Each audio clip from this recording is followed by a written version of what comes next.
I was sitting in my home office when the email arrived. The subject line read, "Wedding Update. Please read carefully." I clicked it open. The message was from my son, Daniel, 32 years old. Engaged to a woman named Vanessa I'd met exactly The email was formatted like a corporate memo. Cold, impersonal. "Hi, Dad. Vanessa and I have decided to keep our wedding ceremony private and intimate. We're limiting attendance to her immediate family and a small group of close friends. We hope you understand this is what works best for us. We'll send photos after." I read it 3 times. Then I saw the venue listed at the bottom. Riverside Estate. My estate.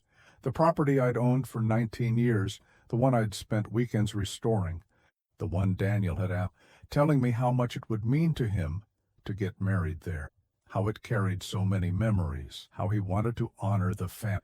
I sat back in my chair and stared at the screen. He was getting married on my property, and I wasn't invited.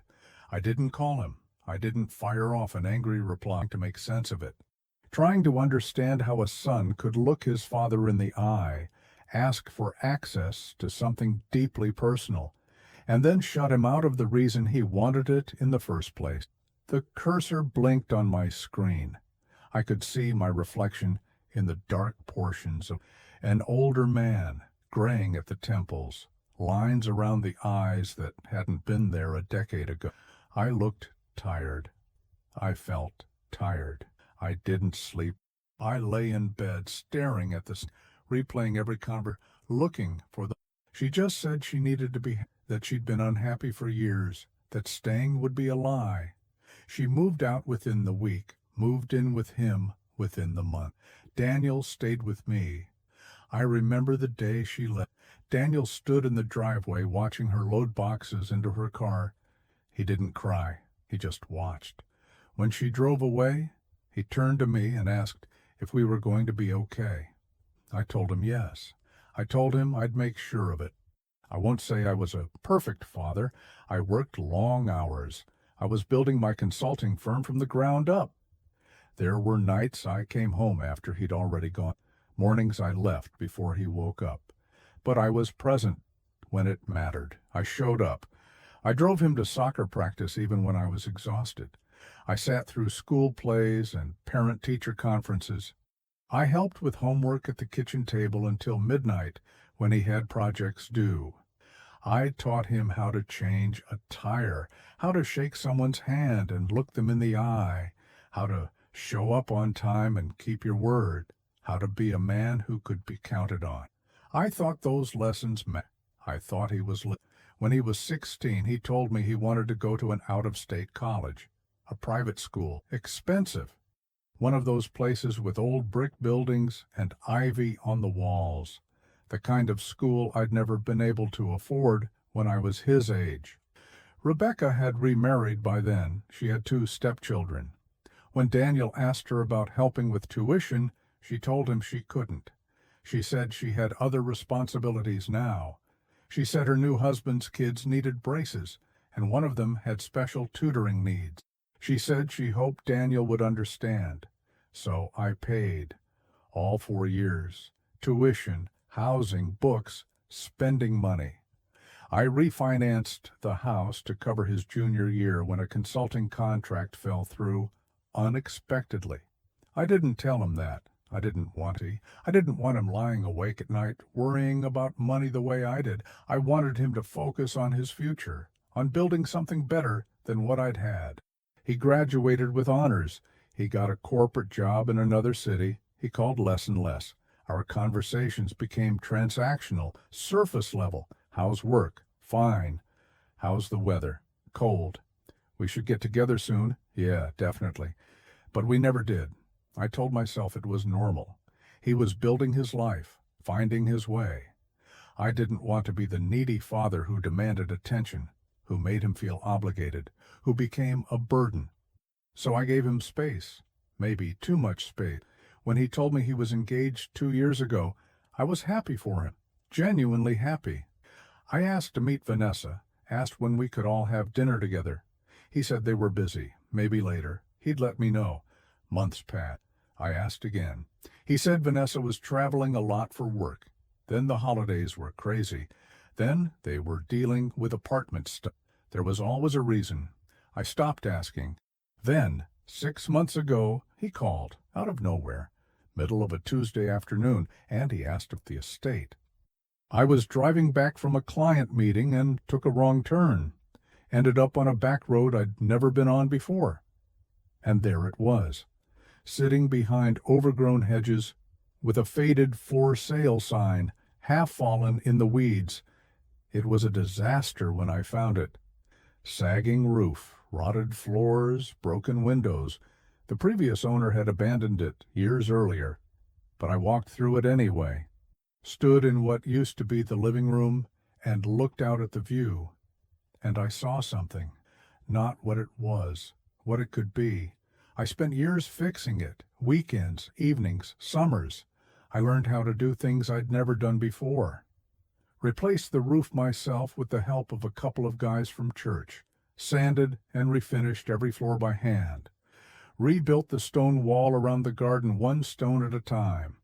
Sometimes Daniel would come with me when he was younger, 13, 14, 15.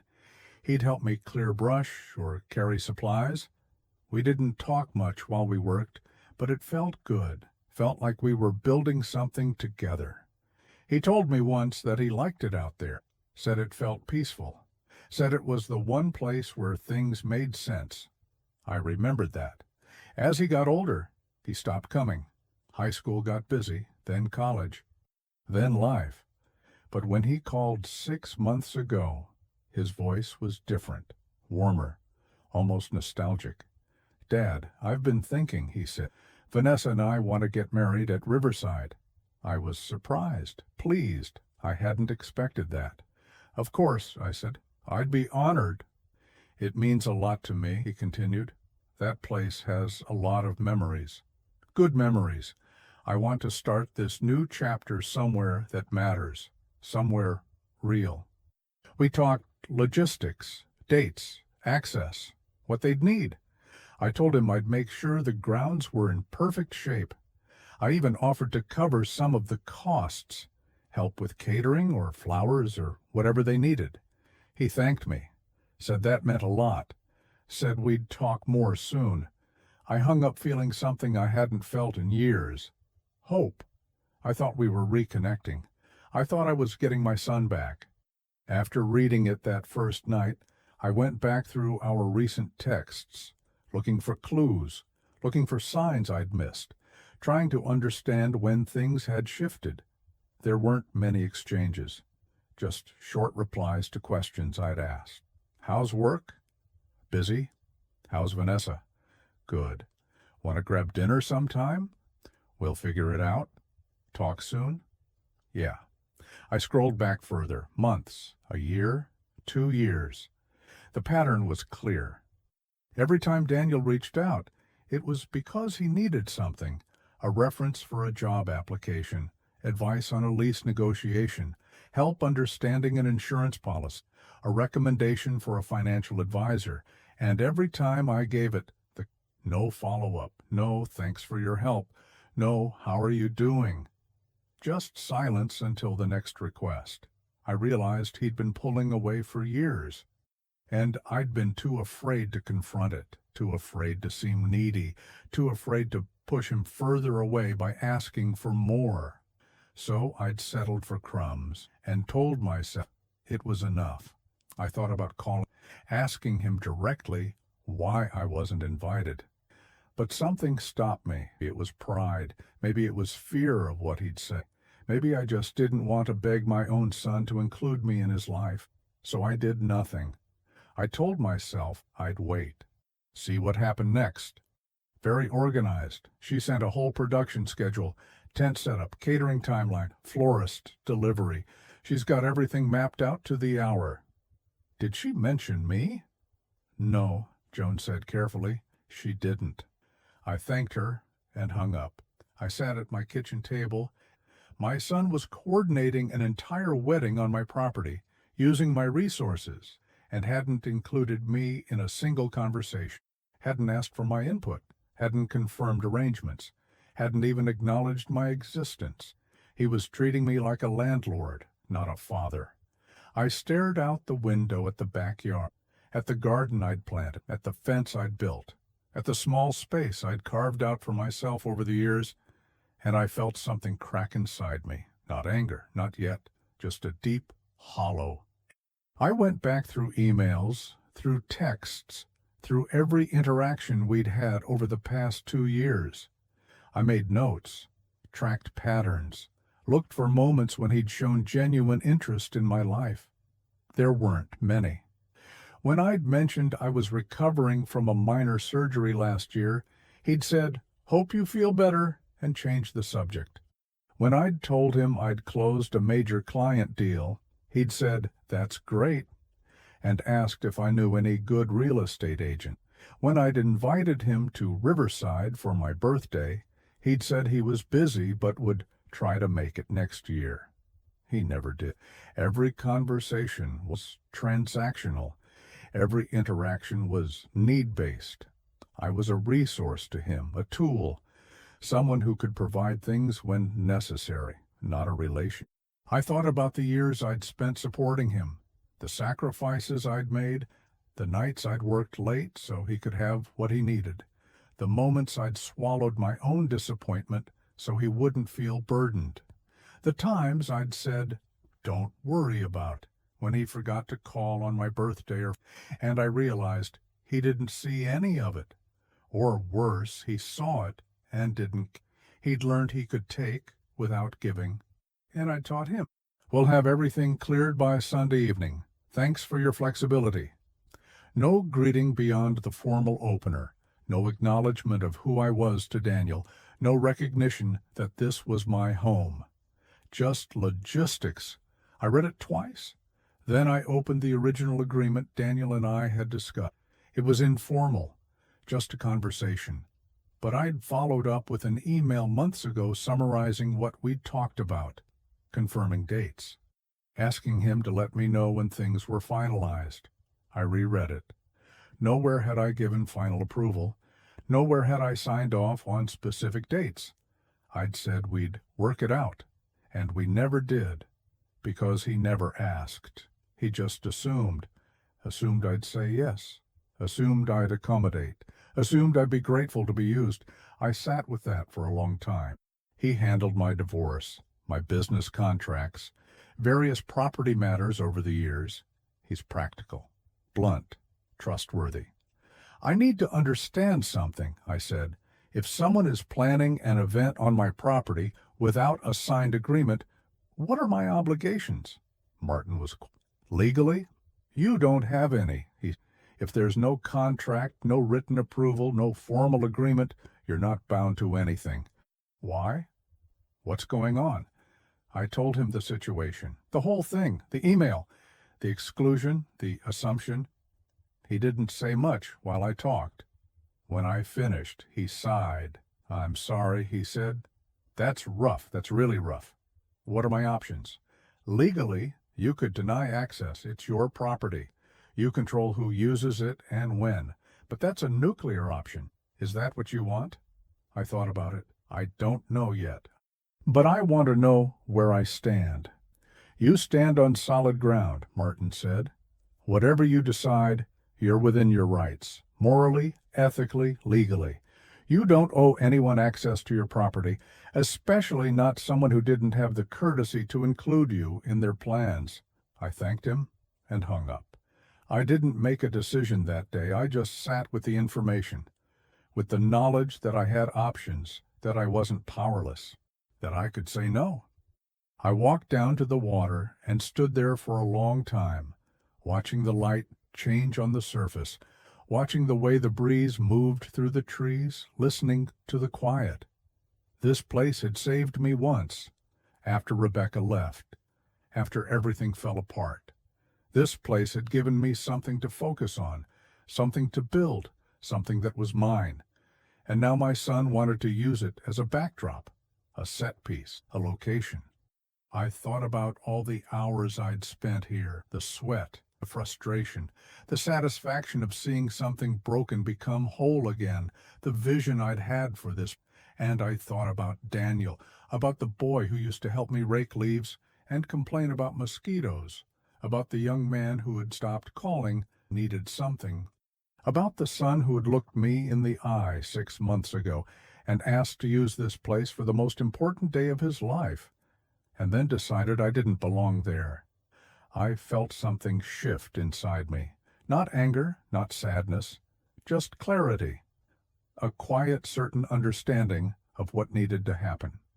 I wanted to make sure every word was intentional, that nothing could be misunderstood. When I finally sent it, it was short. Daniel, I've reviewed the details for your wedding at Riverside Estate.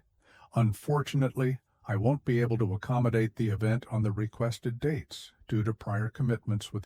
I wish you and Vanessa all the best as you plan your celebration. Dad. I hit send before I could second guess. Then I closed my laptop and waited. We talked about this months ago. We talked. We didn't finalize. I never gave written approval for specific dates. I never signed anything. We never had a formal conversation about terms. This is insane. We have vendors booked, guests coming.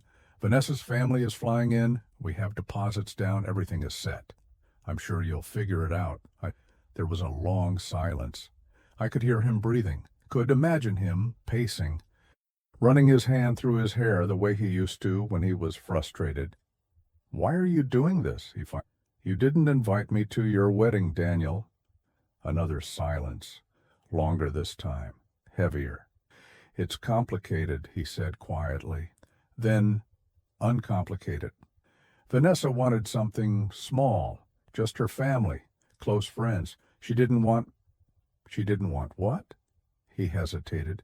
She didn't think you'd fit the vibe. I felt something cold settle, a weight I recognized, the same weight I'd felt when Rebecca told me she was leaving, when she'd looked at me like I was an obstacle to her happiness. The vibe, it's not personal. It's my property, my home, the place I've spent 19 years restoring, and you're getting married there without me because I don't fit the vibe? He didn't answer. You have 2 weeks to find another venue, and I hung up. When I finally played it, her tone was controlled, carefully measured, the voice of someone used to negotiating. Mr. Carlson, I think there's been a misunderstanding. Daniel and I would love to include you. We were just trying to keep things simple, intimate, but of course you're important to us. Can we talk? Please call me back. I didn't. 2 days later, Daniel sent a text. Dad, we need to fix this. Can we meet? I replied. There's nothing to fix. Find another venue. He didn't respond. Had taken time off work. Had made hotel reservations. Joan asked if I wanted to reconsider. No, I said. He's your son, she said. I know. She didn't push. Just said she'd support whatever I decided. I appreciated. Not since the final divorce paperwork was signed. Not since she'd moved across the country with her new husband. The letter was 2-page, handwritten. Her handwriting hadn't changed.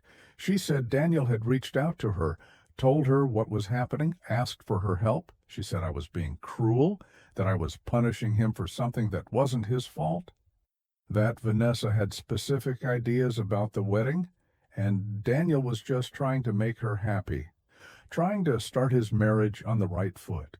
She said I was putting him in an impossible position.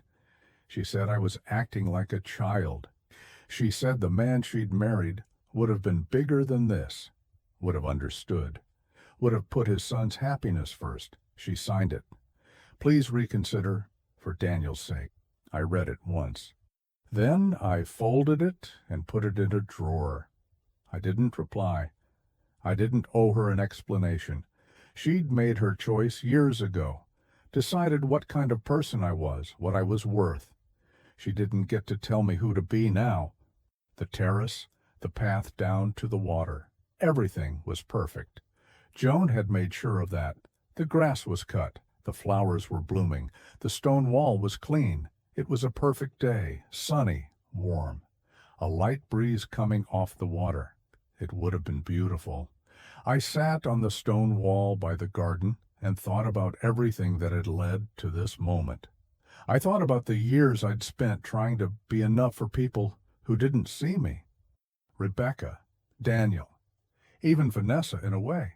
Someone I barely knew, but who'd decided I wasn't worth including. I thought about the sacrifices made, the hours, the money, the hope I'd invested in relationships that were always one-sided. And I realized something. I'd spent so much of my life for other people's needs that I'd forgotten to protect my own. I wasn't being cruel by saying no. I was being honest. Daniel had made his choice. He'd chosen Vanessa's vision over his relationship with me. He'd chosen convenience over respect. He'd chosen to take without giving. And I'd chosen to stop allowing it. It wasn't cruelty. That was self-respect. I stayed there for a long time, just sitting, just being. When I finally left, I felt lighter than I had. Spent time at Riverside on weekends. Started a small renovation project I'd been putting off. I thought about him, wondered how the wedding went. They'd found a venue, if Vanessa's family had forgiven the cake. But I didn't reach out. I'd said what I needed to say. The next move was his. When he finally called, his voice was different, quieter, less certain. "Hey, Dad." "Daniel." There was a long pause. "I'm sorry," he said. I didn't respond, just waited. "I should have included you. I should have said something sooner. I should have stood up for you. I don't know. I got caught up in everything. Vanessa had all these ideas, and I didn't want to fight her on it. I told myself it would be easier to just go along, that you'd understand. And then it felt too late to fix. So you just didn't try." "I know, I messed up. I've been thinking about it a lot. About how I've treated you, about how I've only called when I needed something, about how I took you for granted." He paused. I could hear him take a breath. "And you were right. To say no, I wouldn't have respected me either." I felt something loosen in my chest. Not forgiveness, not yet, but something. "Where did you end up getting married?" I asked. "A hotel ballroom downtown. It was fine. Not what we wanted, but it worked." "Good." Another pause. "Can we talk sometime?" he asked. "In person? I know I don't deserve it, but I'd like to try." "Maybe," I said, "when you're ready to have a real conversation." "I am. I really am." "We'll see." I hung up. About the stress, about Vanessa's family and their expectations, about how he'd felt caught between everyone, trying to make everyone happy. He told me he'd been angry at first, at me, for pulling the estate, for embarrassing him, for making things harder. But then he'd started thinking about all the times I'd shown up for him, paid for things, helped with things, been there, and all the times he hadn't shown up for me. He said he didn't expect me to forgive him right away, but he wanted to try, to do better, to be better. I listened. When he finished, I told him the truth. "I'm not interested in being someone you call when you need something. I'm not interested in being an after. If you want a relationship, we'll go both ways. Do you?" He looked at me, really looked at me. "Maybe for the first time in years." "Okay, I will. To help with projects like he used." I told him maybe, someday, when I'm ready. I don't know if we'll ever get back what we lost. The easy trust, the assumption of connection. But I know I'm not the same man I was a year ago. I'm not waiting for people to see my value anymore. I'm not making space for people who won't make space for me. And I'm not apologizing for protecting what's mine. The estate is still here. The gardens still bloom. The water still reflects the light. And I'm still standing. That's enough.